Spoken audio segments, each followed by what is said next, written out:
Welcome back to My First Stage. I am here with Miss Leisa Reid. She is the founder of Get Speaking Gigs Now, which is probably the most perfect title for a guest on this show. She's also the CEO of the International Speaker Network and has delivered over 600 talks, authored 9 books, and is here to help us understand how we can start getting speaking gigs now. So, Lisa, thanks so much for being here. Oh, I'm so excited to be here with you. I'm excited to have you, and I wanna jump right into it because your brand is Get Speaking Gigs Now. That's right. So, what's your secret? How do we do it? What do we do? Well, it started back in 2013. I was hired by a company to get speaking gigs, literally, to drive clients into not drive them physically, but metaphorically drive clients into the business and take personal development workshops. And so that first year I booked 83 speaking engagements and For yourself. for myself. And then I delivered them. So not only booked them and delivered them. And 83. 83. I'll explain in just a minute. There's probably like, "Oh, that's now I have, like, a boatload of questions." And I brought in hundreds of clients to that organization, and then I would just rinse and repeat that every single year. Well, along the way, I started the network, which is now called the International Speaker Network. About 6 months in, I thought, "Gosh, this is really hard to do all by myself. I wanna, partner with other people. I wanna collaborate with other people. How do I do that? I will bring us all together." And so that really helped me create more referrals into speaking so that even though I would still get the same amount of speaking engagements each year, I'd usually do like 60, 70 a year. I wasn't having to cold call as much, which I find a soul-sucking activity for most entrepreneurs and especially speakers. Yes. So I was kinda like, "What can we do that's not as painful?" Like, we wanna be on the stage, but we don't really wanna do the, like, heavy lifting to get there. And so then people started asking me for help in the network. They were like, "How do you get booked so often? What are you doing?" And I thought, "Oh, it's not that hard. I don't know. It's not that big of a deal. I don't know what I'm doing."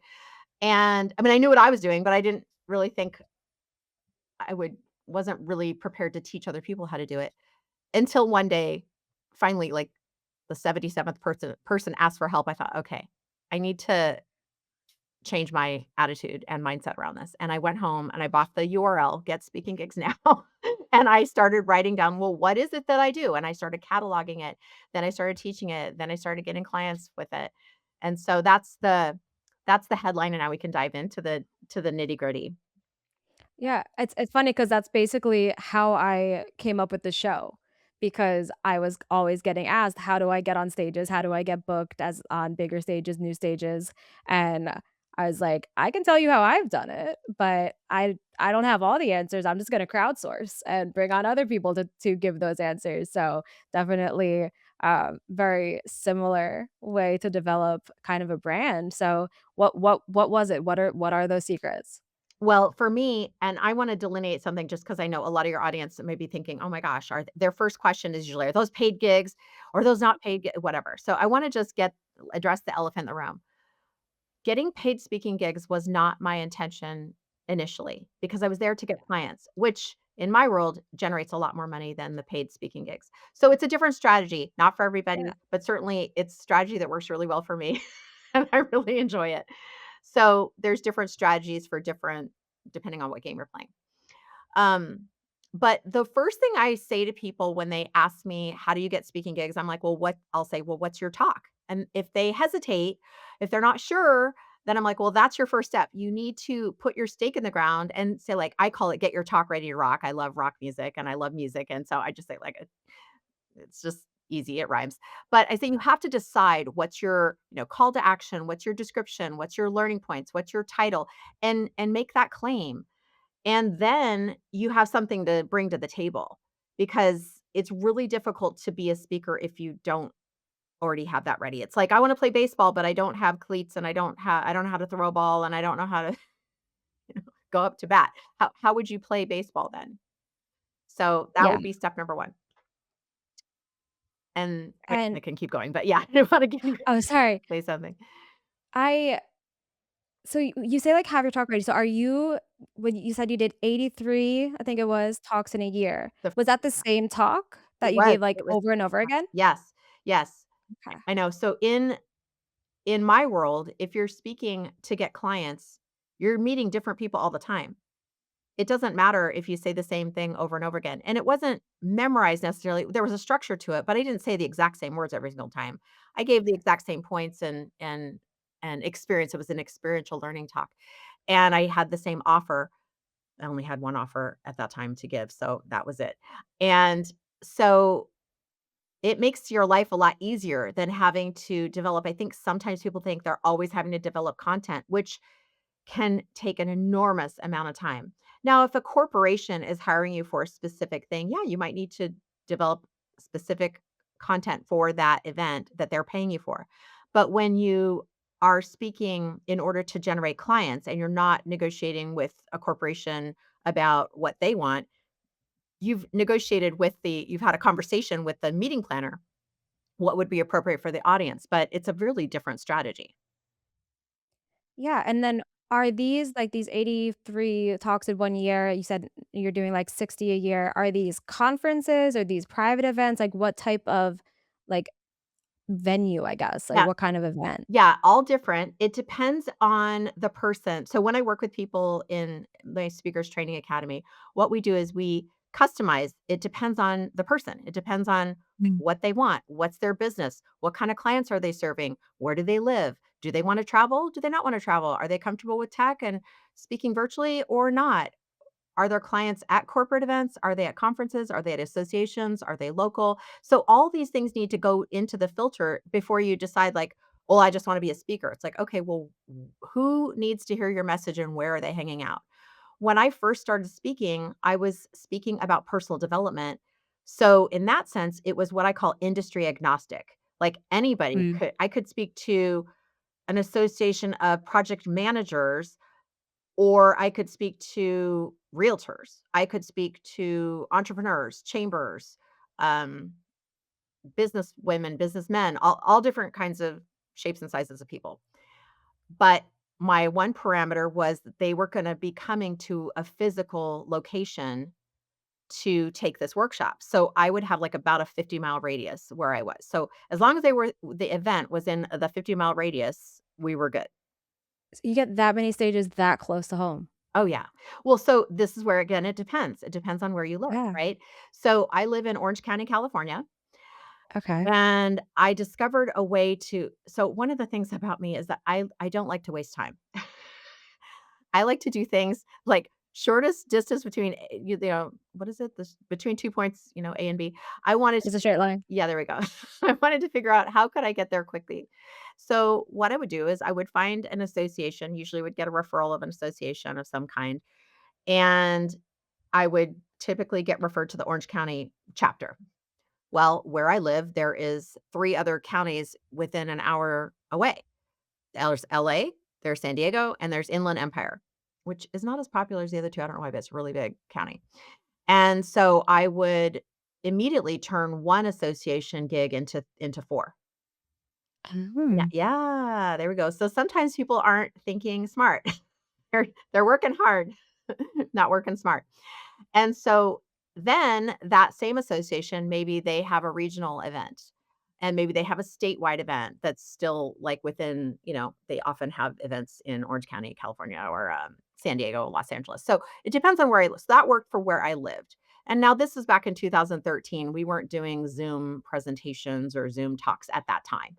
So it was definitely boots on the ground. We have to have our talk, and you say to have that one basically, like, signature talk, it I sounds would like. recommend that to start, yeah. I think a lot of times people think, "Well, I have to have 3." I'm like, "Well, if you've never had 1, like, if you haven't even done it yet, how can you have 3?" You have to start Yeah, with 1 at least, and then do that a bunch of times. Like, in your first 100 talks, you are gonna learn so much. Things are gonna go wrong, technology is gonna fail. I know one of your times you were about to go on stage and the person before you said exactly what you were gonna say, so you're like, "Okay, I gotta change that up in the mo" did not anticipate that happening. When you speak enough, things go wrong, so you yeah, learn a lot just by doing. And then you yeah. start to go, "Oh, yeah, I have another talk here. Now I'm ready to develop." But if you start with 3 at a time and you haven't even done it yet, that's 3 different slide decks. That's 3 different ways to practice. It's a lot to manage when you haven't actually done it yet. I feel like I've been doing this wrong this whole time now, 'cause I like, the way I do it, like, I have a I'm a member of a platform that gives you, like, a whole list of basically a spreadsheet of every event looking for speakers, and I will find an event that I'm like, "Oh, that's cool, I'd go to that," and then I would like, make a talk that would fit it, Oh, and yeah, I have a Google Doc that's, like, 60 pages long, yeah. where I just, like, keep a record of, like, all of these talks that I've put together, and I'm like, "Huh, that's a lot of work that I've been doing." Yeah, so But what I used to do the topic that I would speak on is called creating a winning mindset. So sometimes I would Mhm. say, like, if I'm going to a realtor event, I would say creating a winning mindset for realtors, or creating a winning mindset for business owners, or creating a winning mindset for blah, blah, blah, right? Engineers.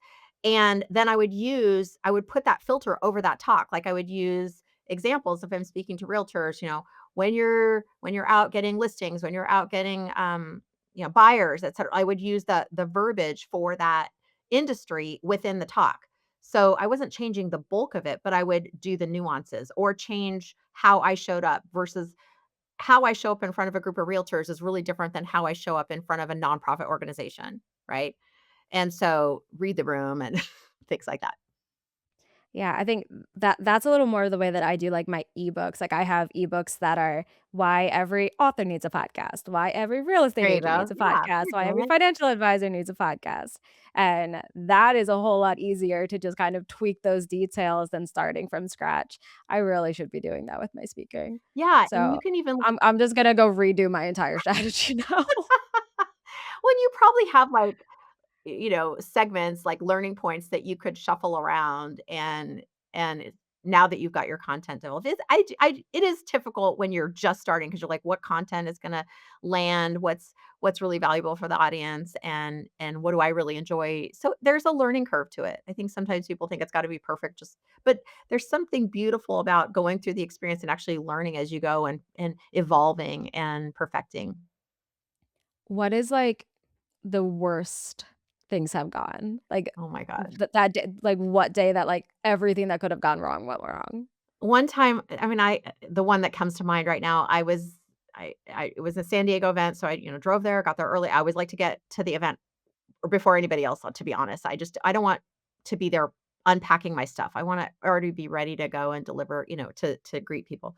So, I got to the event and the coordinator sets up her projector, and I can only imagine that maybe she was doing this big event and maybe had never done a big event before. So I didn't know that. And her projector was like what you would use for the kids to put like a movie on the screen. But this was a huge conference room. You couldn't see it was so, it just was a low quality projector because it wasn't for professional use. And I realized in that moment there are no slides available. It's not going to happen. But I did have an easel and markers, which and a big pad. So I just did like old school slide projector. I was like, I will just write out whatever I need on the easel to involve the audience visually. And so I just made up my slides on my easel right then and there. That is you just happen to have an easel. Well, I used to use one all the time, and I actually yeah, so yes. I used to carry it in my car all the time because I would do a very interactive presentation. Before I even use PowerPoint slides, I would use an easel and markers, and I would do this experiential thing. This was back a long time ago. I don't do this anymore, but what's nice about not having to rely on slides is that you can give a presentation anywhere. Yeah. I mean, what if the slide projector breaks, isn't available, which has happened to me, bulb goes out, like, technically just doesn't work, not my equipment, I get there, and you gotta be ready to go. I always travel with my own, like, clicker Yep, for my slides because I always the one that they have never works. and It's like batteries. a rule with yes, backup Batteries and batteries, clicker, yes. but it's like a rule that the one they have is just not going to work, but I've been to events where they don't even have one, so suddenly the entire event is using mine, and I think I've had to lend other people my computer Mhm. because their slides were on their phone, Yeah. Oh instead my of gosh. actually having them on a computer, and now I'm gonna have to just start packing, like, a dry erase board. Well, the reality is I don't travel with with an easel anymore or dry erase board, but what I always tell people is you just wanna be prepared for what is gonna get in the way of you giving a great talk. And Mhm. if you practice correctly, it won't matter if you don't have your slides. But if it's an in-person event and the slide projector, the projector, I'm so old, but, you know what I mean. If the projector doesn't, work or something doesn't work, you need to have handouts to make sure that they have whatever QR code or whatever that thing is that you want them to take the next step, because if you were relying on that for your slides, you now just left with nothing, potentially. That's a really good point. Are there a few things I think you had said that, like, your first speaking gig, you didn't have slides, you didn't have a book, you didn't really have anything. Yeah. What are the things now that you always make sure that you do have? Oh, well, even back then, it's always make sure you have a way to make the sales or generate clients or whatever that is. Again, this is different conversation if you're keynoting, that's not gonna be appropriate necessarily, so you have to make sure you're in alignment with whatever event you're doing. But for me, I speak with audiences who, typically, like, women audiences, although I do serve men as well, but, whether it's, business owners or entrepreneurs are my typical audience. So it's okay for me to give an offer. It's okay for me to, say give a freebie, something out that they would wanna, participate in. So I would say you just need to know your presentation inside and out, and I don't mean memorize, I don't mean read from anything, I just mean you need to know it in your bones, and I don't know if you ever saw the commercial because I think we have a little difference in age, but there was a commercial, about Tootsie Pops, and it was the owl, and this little kid says, "How many licks does it take to get to the Like, middle to of get the to the Tootsie center of Pop?" the Tootsie Pop. And he's like, 1, 2, 3, and he just bites into it. But it's an unanswerable question. So that's like Yeah. people say, "Well, how often do I need to practice? How many times?" I'm like, "I don't know, till you know it, till it's in your bones so that if the lights go out and there's a bees are loose in the building and there's a train going by, you could like these have all happened to me, then you could still give your presentation without hesitation." I think it was Scott Carson was on one of the early episodes, and he had to give a whole presentation in a blackout because they just lost power. But I wanna hear about the bees. Well, bees can, get inside sometimes, and so that could cause some alarm, some havoc. There was actually I have a better story than the bee story. I was giving a virtual presentation, it was during, the COVID time, and or I guess it was I don't remember what year it was, but people were doing still Zooming in, and it was like a hybrid presentation. So I was giving a presentation in, somewhere in Texas, but I'm in California. And at one point, they're at a restaurant, and at one point, they just politely say to me, "Um, excuse me, Lisa, we everything's fine, but we did just get a tornado warning, so we might have to go and, you know, w be in a different secured area, the entire restaurant, but we can't leave because 'cause we're in front of a bunch of glass windows." And I'm like, "Oh my gosh." And I said, "Do you guys want me to keep going?" And they're like, "Oh, yeah, yeah, yeah." And I'm like, "Are you serious? You're" I don't know if I would wanna keep listening if I was under a tornado watch, but they did. Not to say that, your content wasn't important, but is Right, it right, important enough? I know, I'm like, "Are you guys safe? Because that's a concern for me." Anyway, that was an interesting one. That's so crazy. I've done, like, podcasts where my whole all my power goes out in the middle of recordings. I haven't had anything like that happen in person. I've had, like, the slides don't work, the clicker doesn't work, but I have to have an actual emergency. I think I did have fire alarms. That could happen. One of my conferences, fire alarms were going off every, like, 20 minutes. Oh, yeah, That was fun. yes. Yeah, so but you learn as those things happen, you learn, and so just encouraging everyone to give themselves grace, and part of like, "Oh, well, that wasn't something I expected, but I was able to navigate and move on, and the show must go on." I'm curious, like, because you get speaking gigs, like, basically in bulk. Like, it seems like you kind of buy your speaking gigs at Costco, which is awesome. Um, Okay. are there, like, any, like, specific types of organizations that are the best to reach out to? Like, what's maybe, like, an easy starting place Well, for I somebody? think there's a myth that there's this perfect list out there, this Mm, magical unicorn list that you can get and they'll just throw money at you and you can be a paid speaker when you find this magical list in Never Never Land. And that is not true. At least not from anyone that I have heard. Yes, there are lists. But again, we go back to the soul-sucking activity. So what I do is instead, I encourage people to be really clear on who their ideal audience is, because you don't want a speaking engagement. You want a speaking engagement with the right type of audience that could potentially come and work with you. At least that's what the people that I work with want.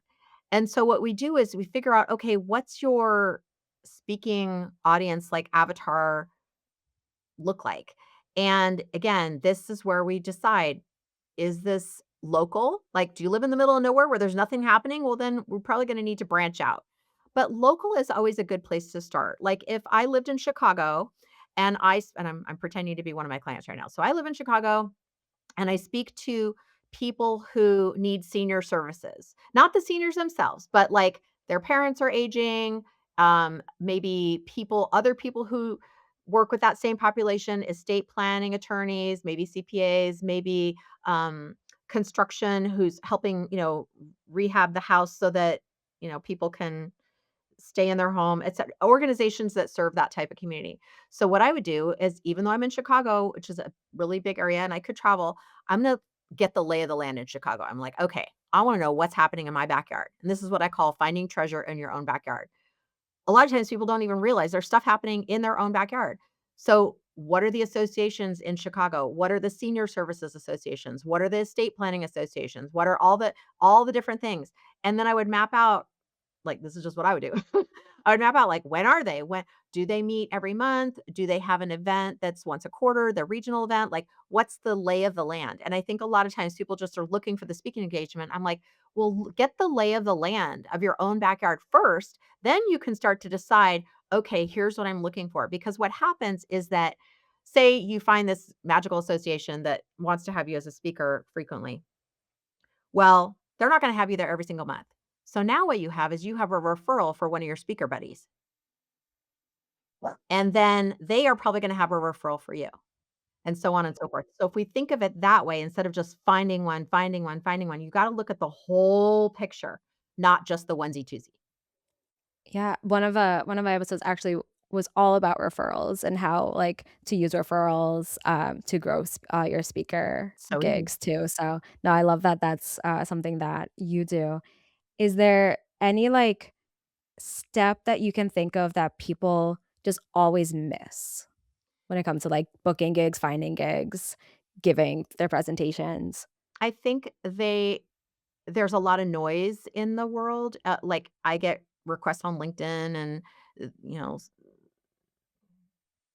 events that aren't necessarily a fit for me, events that are people are putting together as just like a cash grab type of a thing. So it's the discernment of like what's real, what's not real, what's really a good use of my time and energy, because it's still your time and energy no matter how you slice and dice it. You only have so much time in the world. So creating a speaker network, which we have at the International Speaker Network, it's like creating trusted people around you so that you can have someone to go like, "Hey, have you heard of this organization? What was your experience like?" When I give a referral, I don't refer unless I've already spoken there before because I don't know yet. I wanna, like, be the first one to say, like, "Okay, yeah, don't do this one," or, "Yes, this was amazing. Let me connect you." Because that's my reputation on the line as well. So, sometimes people just don't think beyond that first one, or they think any speaking engagement is gonna be a good speaking engagement. I'm like, "No, no, no, that's like dating and every person you go on a date with is a good person." No, no, not necessarily, you know? Especially not if you're on online dating, because No, I there's know, right? definitely gonna be some serial killers in there. Yeah, or just creepy people who aren't real. So you don't wanna get catfished. That's a good way of saying it. Don't get Ooh, don't catfished. get catfished. Have you been catfished by an event? Um, I have. yeah, in this I usually my catfish radar is pretty strong.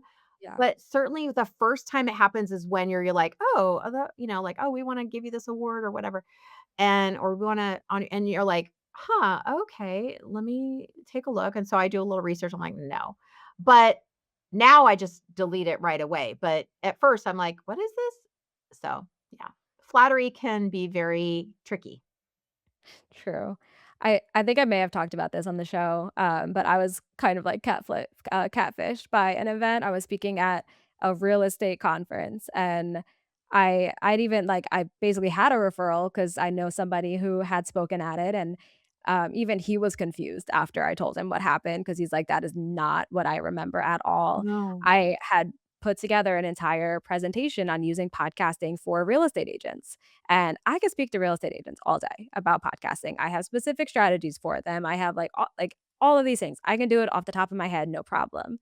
But I had my presentation all set and ready to go, and then they put me in a room full of, uh, PhD candidates that Mhm. are researching and trying to get their doctorate degrees in real estate. That sounds like a nightmare. I didn't know that was an option. Yeah, that Like, seems really weird. and good for y'all, I hope you get it, but I'm not really gonna be helpful here. And so I just have to give my whole presentation, and it's also, like, the people that were going before and after me, their slides were basically like Word documents. Mine are pink and pretty as is everything that I do, and I'm just like, "I don't belong here. This is uncomfortable." I cried for, like, 3 hours Aw. after, and I'm just like, I feel like I look so dumb because these people have no interest in anything I'm talking about. Let me just get through it and call it a day. Yeah, it's really So a matchmaking thing, and I think sometimes people yeah, like, if I remember when I was single and someone would say, "Oh, I know someone who's single," I'm like, "Listen, that is not my only requirement." I mean, it is a requirement, but there's a lot of other things that fall around. the bar is set a little higher. And so don't just hook me up with somebody because I'm single and they're single.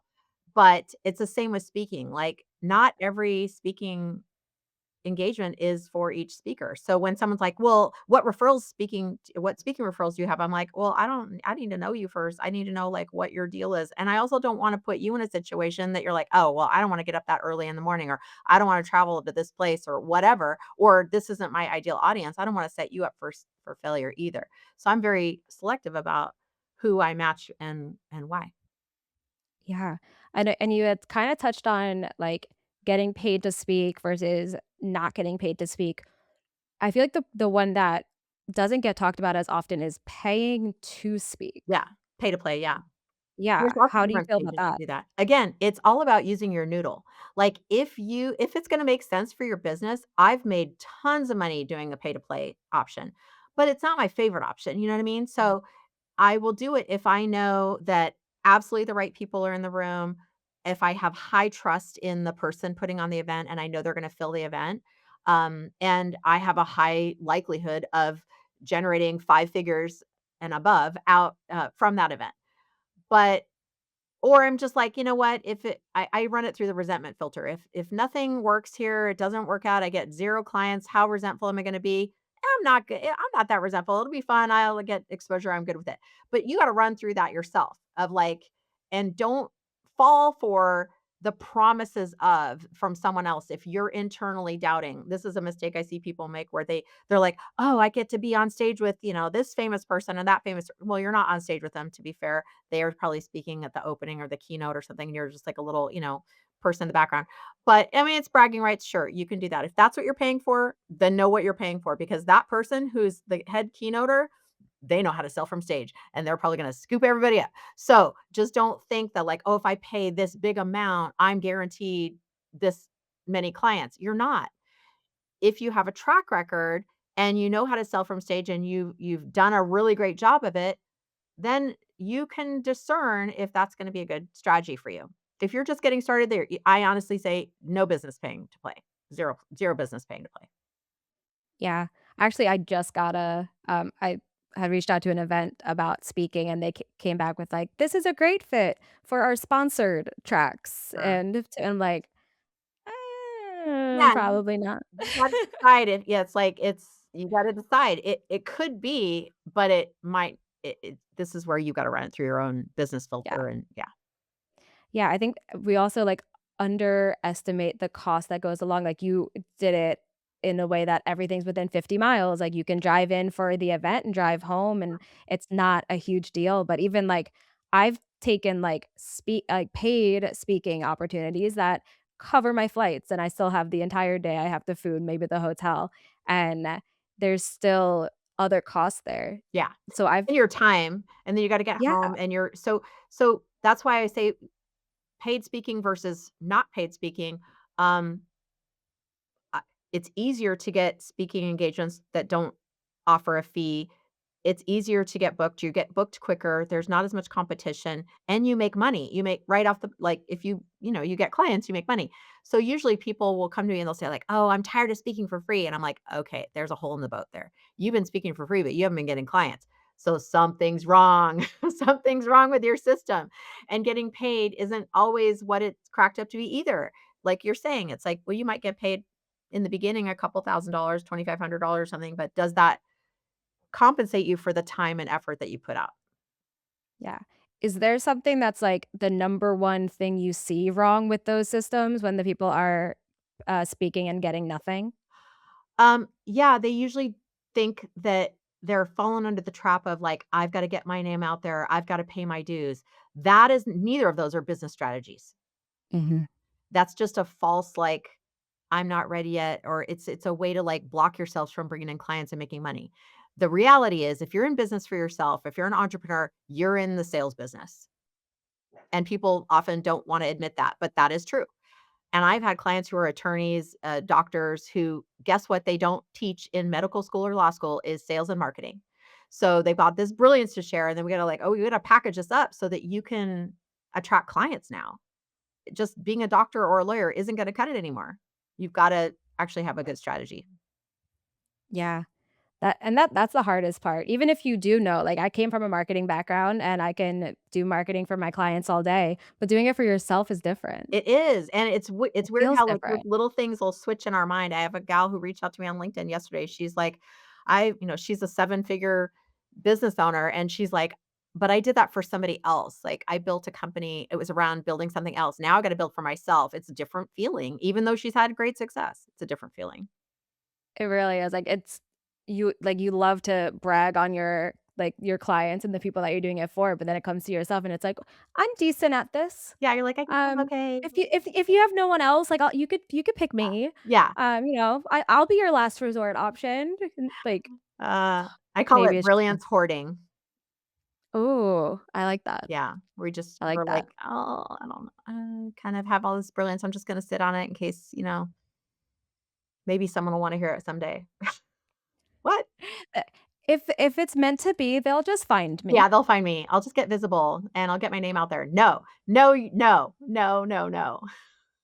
What is, like, a quick, easy way to get that visibility, you think people need? Well, it's about, like I said, getting the talk created so that you have that stake in the ground. Like, okay, once it creates such confidence when you have that ready, you're like, oh, yeah, everyone needs to hear that. So when I do a session with people, they're like, oh, I can't wait to share this now. Now we're moving from like, oh my gosh, I don't know what I'm going to talk about to everyone needs to know this. Like, this is so important. And so we want to have that energy. And what magically happens, I can't, scientifically prove this, but what magically happens is when we're ready, all of a sudden we get opportunities people out of nowhere are like, "Hey, could you speak for our group?" Or you might put something out on social saying like, "Oh, in case you didn't know, I'm a speaker now and this is what I speak on." "What? I didn't know you were a speaker." Like oftentimes our own family doesn't even know what we're doing as entrepreneurs. They're like, "What are you doing back there?" "Oh, you wrote a book? Oh, you have a course? You have a podcast? You're a speaker? I didn't know that." Like your own family could be referral sources if they knew what you were doing, right? It's just funny. I the amount of times that someone has had to hand me a phone because the person on the phone asked them what I do, and Yeah, they're no like, crap. "I don't know how to answer that. Can you tell them what you do?" You're like Chandler I'm on like, Friends. "Yes, he's a transponster." And I just lost my apartment. Um, Exactly. what is your last, this is my top tip for people to get booked now. What Well, is that last tip? yeah, I will say I have more tips I can share. So, in case you didn't get any of the tips or you want more tips, go to getspeakinggigsnow.com/tips and you'll get my 5 top tips to get more speaking gigs now. So just kind of an aside. So that's getspeakinggigsnow.com/tips. I think it's going to be in the notes as well. Um, but I would say besides having your talk created and creating your ideal audience, you also want to monetize, get a monetization plan. Like, how are you going to monetize it? Whether some of that monetization plan might be paid speaking, it might be, well, how what do I charge my clients? How much is that? Okay, where could I go that I think my future clients are going to be hanging out, and start looking. Just do a quick search. I mean, when I started, we didn't have ChatGPT where it's just all lined up and tells you every single answer you need to know. I'd actually go search for it. So it's so easy. Just put a little note in there like what is it associations in your area you want to check? You can do a search for call for speakers. Just do a little research. Not too long, set a timer, 20 minutes, don't bore yourself to death, but that'll give you a lot of answers.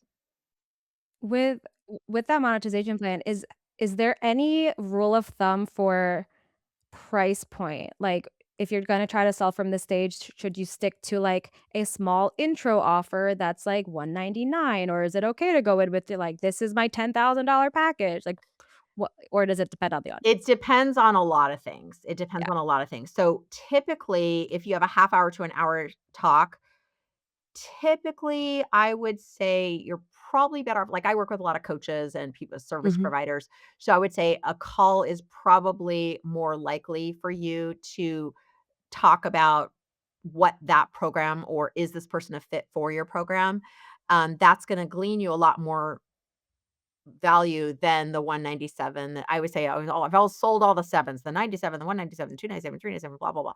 So it depends. I think a lot of people get stuck in that, and then people think, "Oh, I paid 197, my problems are solved," and they don't go and do the thing, they don't go to the course, they don't do the whatever. It's more transformational if I can have a conversation with somebody and then really dig into, like, what is the issue that they have. If I can't help them, I'll refer them somewhere else, but then at least I know, okay, we're actually gonna do something if they work with me, like in the speakers training academy or get their talk ready rock or something like that. We're gonna actually do something to help elevate your message and get you further along. That's gonna be way more valuable. So instead of having, like, a specific offer, it's just, like, book a call with me to talk through? That could be your speaker, what your call to action. It could be a phone call. It could be a quiz. It could be a freebie. It could be like it's again, this is where it depends on the person. Um, Yeah. I know that if you need to be comfortable with whatever you're offering from stage, because if you're not, you will not do it. Mhm. So I would say, like, you want to be so in love with your offer, you want to marry it. And if you're not ready to marry it, then no one else is going to marry it either. There's been a lot of, like, dating references, I like it. We gotta keep it fun and interesting, right? Gotta keep it on theme, yes. Right. Um, so is there anywhere that people can find you, learn more about you, how to work with you, all that fun stuff? Yeah, you can go to getspeakinggigsnow.com, and there's lots of options there, but if you want the tips, just add that slash tips at the end. You'll get direct access to some tips and other goodies that, will be coming your way. Awesome, I love it. Well, thank you so much for being here. This was a lot of fun, and I'm gonna go redo my whole speaking Ah, strategy now. all right. Take care. You too. I'll talk to y'all soon, and everyone, thank you so much for listening. Hit subscribe, and we'll be back next week.